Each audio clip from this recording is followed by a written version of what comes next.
సార్వత్రిక ఎన్నికలు దగ్గర పడుతున్న నేపథ్యంలో ఏపీలో సరికొత్త ఎత్తులతో బీజేపీ ముందుకెళ్తోంది. తమకు ఎటువంటి పొత్తులు అవసరం లేదంటూ బీజేపీ క్లారిటీనిచ్చింది. టీడీపీ పార్టీతో కలిసి రావాలని కోరుకుంటున్న పవన్కి సైతం క్లియర్ కట్ మెసేజ్ను ఇచ్చింది బీజేపీ పార్టీ. అటు బీజేపీ కీలక సమావేశంలోనూ దీనిపై ఆసక్తికర చర్చ కొనసాగింది. ఈ నేపథ్యంలోనే ఏపీలో పొత్తులపై బీజేపీ వ్యూహంను మార్చింది.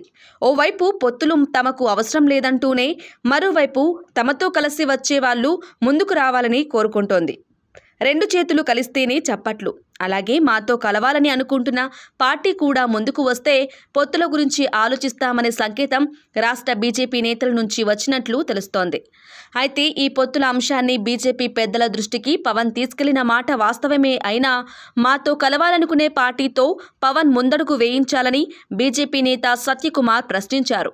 5.5 గంటల పాటు సాగిన ఏపీ బీజేపీ ముఖ్య నేతల భేటీలో ఈ పొత్తులపైనే వాడీవేడి చర్చలు కొనసాగినట్లు తెలుస్తోంది. ఇక టీడీపీతో పొత్తు పెట్టుకుంటేనే బాగుంటుందని మెజార్టీ నేతలు అభిప్రాయపడినట్లు సమాచారం. ఈ నెలాఖరులోగా అమిత్ షా పర్యటనలోపే పొత్తులపై క్లారిటీ ఇవ్వాలని నేతలు కోరినట్లు తెలుస్తోంది. అయితే ఈ పొత్తులపై అభిప్రాయాలను లిఖితపూర్వకంగా ఇవ్వాలని పార్టీ నేతలకు సూచించారు బీజేపీ జాతీయ నేత శివప్రకాష్. ఇక బీజేపీ నేతల మీటింగ్ అనంతరం జనసేన నేత నాదెండ్ల మనోహర్తో పురంధేశ్వరి భేటీ ప్రాధాన్యతను సంతరించుకుంటోంది. పొత్తులతో పాటు తాజా రాజకీయ అంశాల గురించి ఈ భేటీలో చర్చకు వచ్చినట్లు సమాచారం.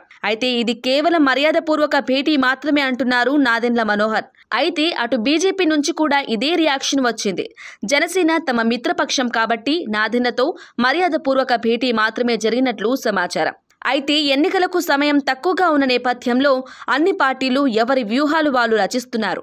ఇక ఏపీలో బలపడాలని చూస్తున్న బీజేపీ పొత్తులపై సరికొత్త ఎత్తులు వేస్తోంది.